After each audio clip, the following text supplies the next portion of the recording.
مرداد اومده کامنت گذاشت که هیچ وقت ایرانی‌ها لولشون به خارجی‌ها نمیرسه، یا ملت ما دارن چیت میزنن یا شاتای هماهنگ شده میزنن.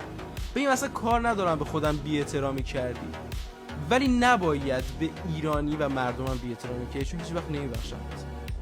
داری میگی که لول ایرانی‌ها به خارجی‌ها نمیخوره.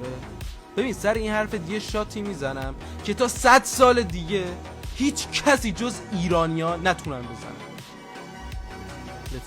قبل دیدن شاهکار من دیگه هیچ حرفی نمیزنم، چون خود بچهای یوتیوب این حساب میدونن باید چی کار کنن. لایک رو بذارید. یا ابوالفضل تیم کمون رو آورد.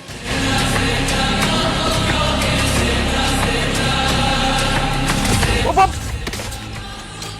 با این انگشت باید بهتون نشون بدم لول ایرانو.